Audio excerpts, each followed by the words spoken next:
Great. And Alright, keep your chin down with interior, then looks better. Okay. Okay, we rolling? Rolling. 3, 2, 1.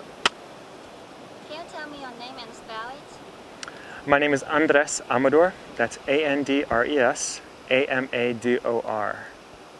You just finished your painting, and how do you feel about that? Feels good. Yeah, I'm happy with how it turned out. Yeah. Tell me about this creation. This one is inspired by water patterns that I was seeing in Chinese and Japanese watercolor brushwork, and so that's what inspired it. This is the first one where I've been drawing directly on a photo that I got from my copter from the sky, so I could see what it would look like from the sky, and that's what I was basing what I did today on. How it would look up there, not how it looks down here. Or actually how it looks really high up as opposed to just on the rocks.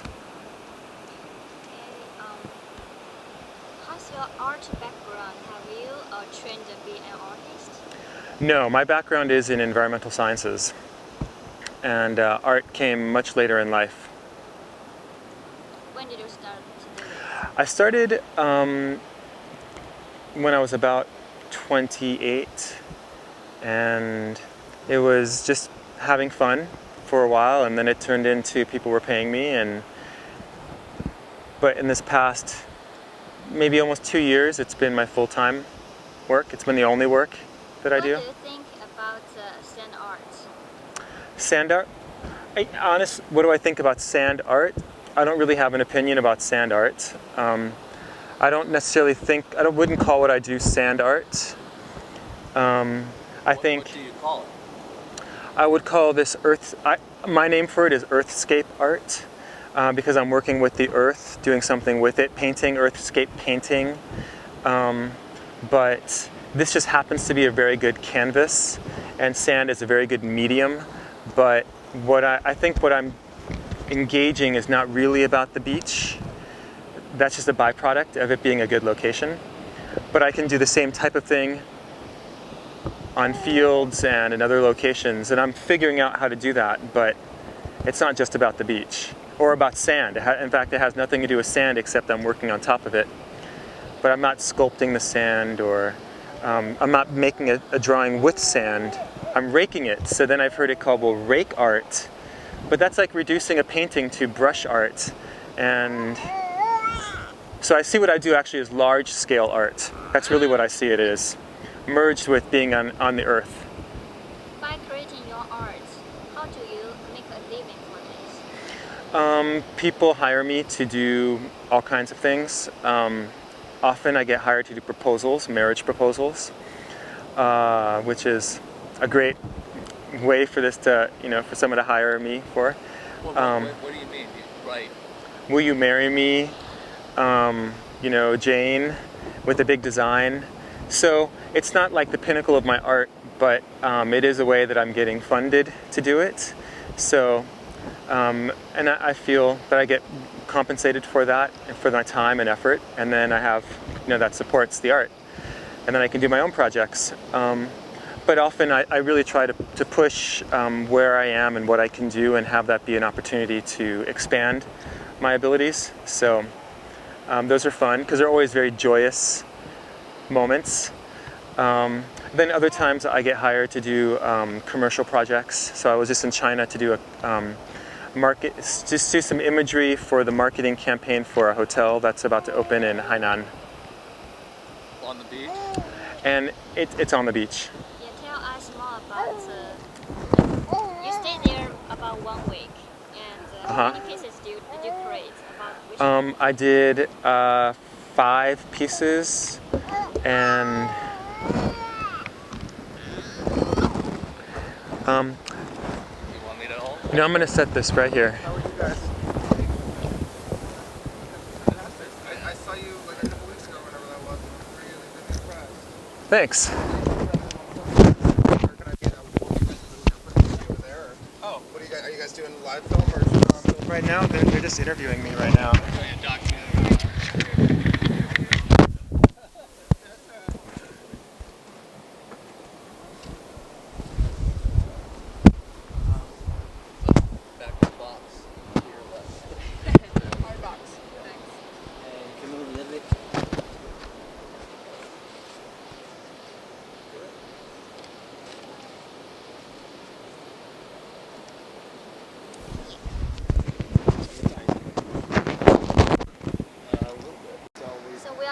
about your Chinese trip.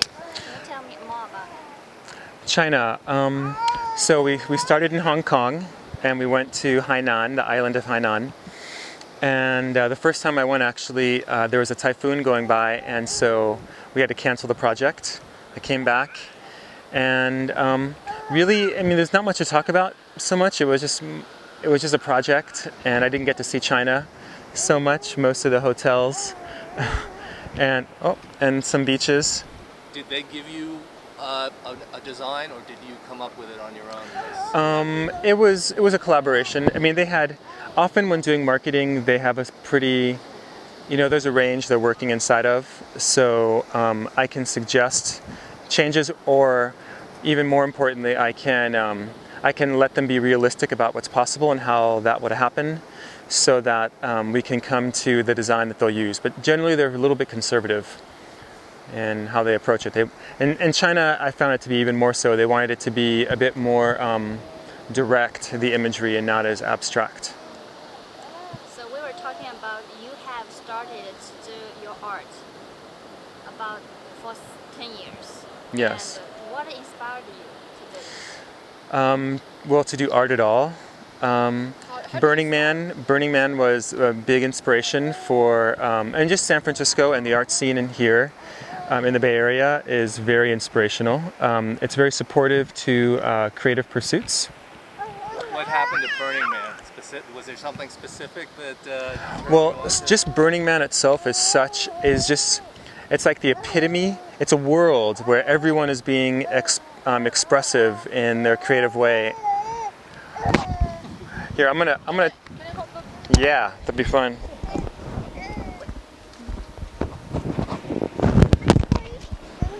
Oh, John, you can hold it. Okay.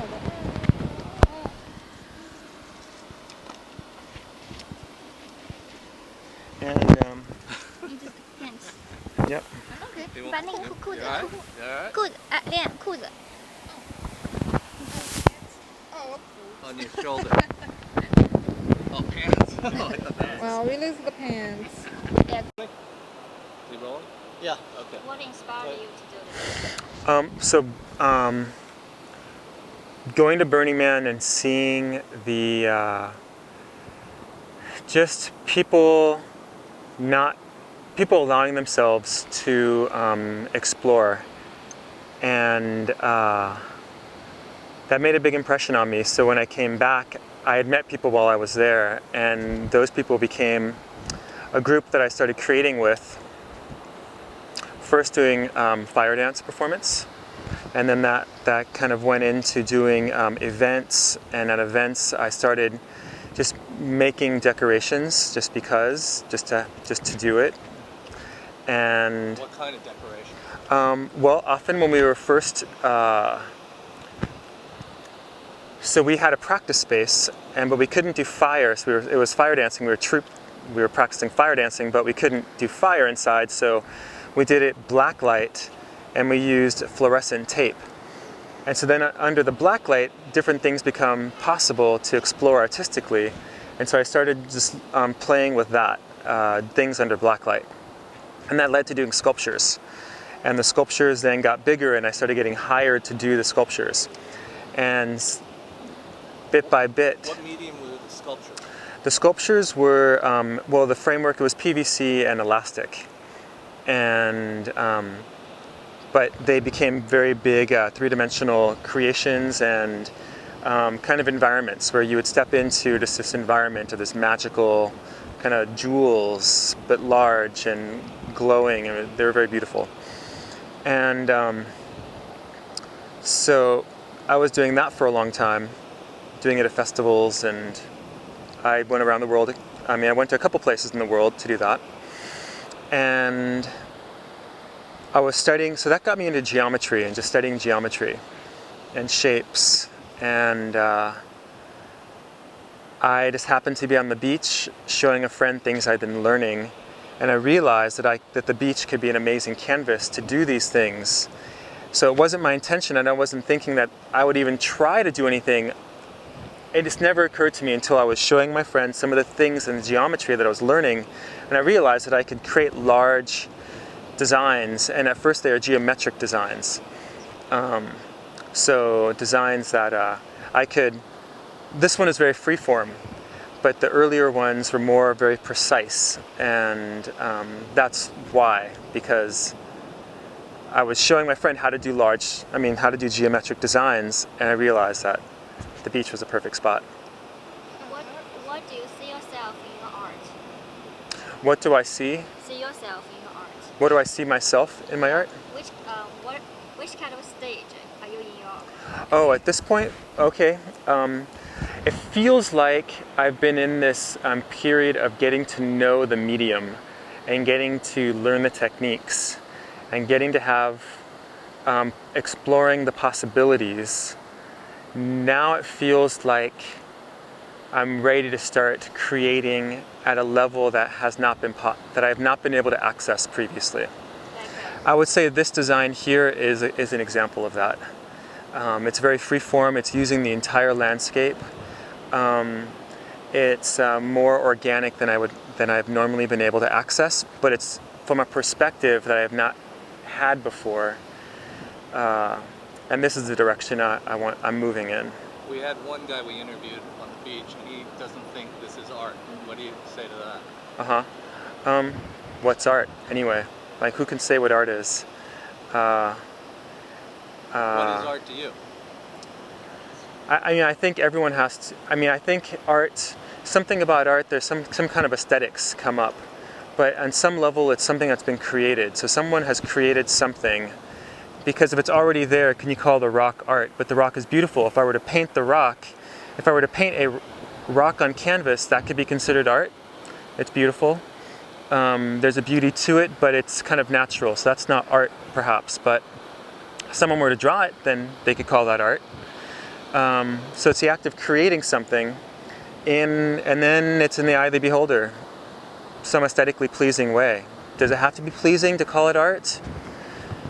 If it moves you, if it touches you, if you feel inspired by it, then something's being transmitted. Maybe that's what art is. I don't know. I don't claim to do art, to create art, to be an artist. Other people call me that. When it says, what's my line of work, then I'll say, okay, artist. But everyone's an artist because everyone can create and everyone has something to share.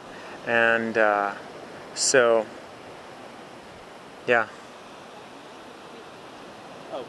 Why did you quit the job that you had before? What was the job you had before this? Before doing this, at a more full-time level, the last regular job I had, which was in 1999, was working at a bank in the IT department.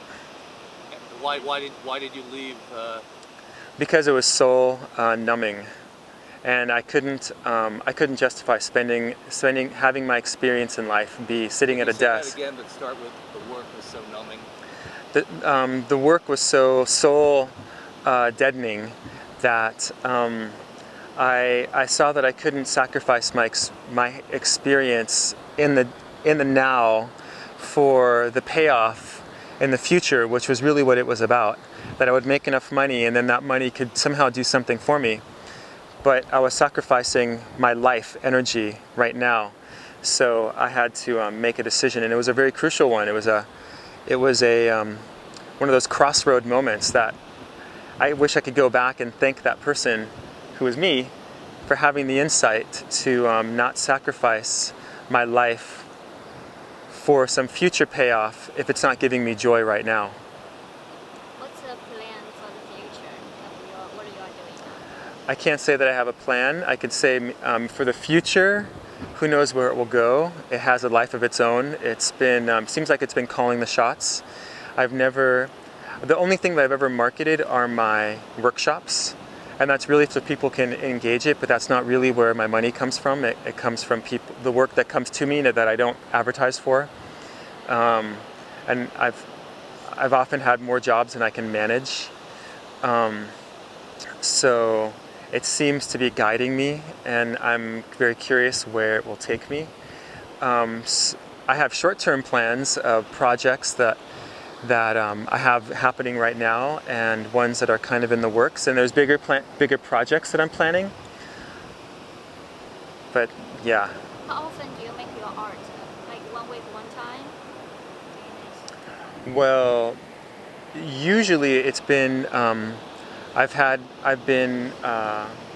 only been able to do the art when I've been living away from the beach, and so I have to make trips out to the beach. So I can only do it generally when I've been getting jobs, and because I haven't lived near the beach in quite some time. I just moved to Stinson, so I'm a block away from the beach, and my desire is to come out every day so I can practice and try out new techniques, so I can draw a design the night before and then go out and do it the next day. And I think that's another stage of this, is that I feel like it will rapidly move me, drive the development and the evolution of what I'm able to do. So that when a job does come, I'll have many more techniques and understandings. I learned a lot from this one today. And What did you learn today? I need to go back and study the photos that I took. So there'll be more to learn then. But really it's about what does it look like on the ground versus what does it look like up in the sky. And this is the first one that I've drawn on a picture that I took from the sky. So now I can have a sense of what it looks like down here. Our scale, the human scale, I've had to expand that, and I've had to expand it a couple times. One for being like on the cliffside, and then the next one is what this camera is capable of doing, which is this whole landscape. And you have to recondition yourself to be able to operate at that level. So that's one of the things that will come from this. And the other is just how I can make expressive ways to express, I suppose. Yeah. And this is a new one that I'm exploring. Yeah. You are having a baby, and by doing this art, is that hard to financially to support your family? I can't say hard because it doesn't feel like I'm trying. The work comes to me, and so the hard part is just keeping up with the work sometimes, but I have so much fun doing the work that it actually gives me energy, so then it doesn't seem hard. So no, maybe the question could be, do I ever feel anxiety about it? You know, I think when I try to put it in a larger perspective, I recognize that you can have anxiety no matter what the situation. I could be working at the bank on the IT department, and then they outsource it to India, and then my job is gone. So I think that it's not the right way to guide one's life based on one's anxieties, because and actually one of the reasons that I chose not to worry about the future in terms of how much money I'm making now and for staying at the bank was when Enron happened, and other companies where the whole pension was, I think it was Enron, but if not, there are plenty of companies who invested the pension in the stock market and then lost it. And so people who had worked for 40, however many years, had nothing at the end of it, and they had still given away their life for it.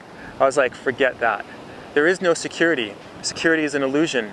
So the best security is to do the thing that is driving itself, because who knows where that will go. But if you hate what you're doing, you're not going to have any energy you're not going to feel motivated to do anything more about it. Whereas this, I could never have started out saying, I'm going to get paid to do raking on the beach. Never. Never would have occurred to me that it would be possible. And I think people would laugh at me if I were to say that that's what I'm going to do, or to ask them to pay me. But now people are coming to me, and I have more work than I can manage. I have a question for losing light, but how do you feel when the ocean washes your work away? The only time that it can feel difficult for me is if I haven't finished and I want to get a photo of something. Like today, I did want to have a completed piece out there, and I think I got it, but it was starting to come in. But at this point, I can let it go. I feel complete with the work, and it was a great day. There's no sadness? No, not at all. No sadness at all. Okay, what do you say to people who say that, well, I can't hang this on the art, there's nothing permanent here. Why should I buy it? I mean, why you know, what's the difference between this and a painting?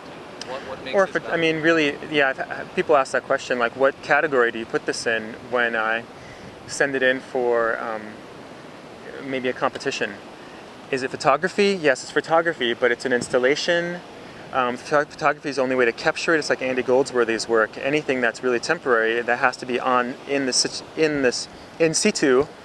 No one else is going to see it if you don't have a photo. So that's why I take the drone, so I can take photos. Or if I can't take a photo, if it was a rainy day and I can't take photos, you ask the question, like, if it was rainy, do I not do it? The only time I wouldn't is if it's so rainy that I can't take a photo, because then there's not really a point.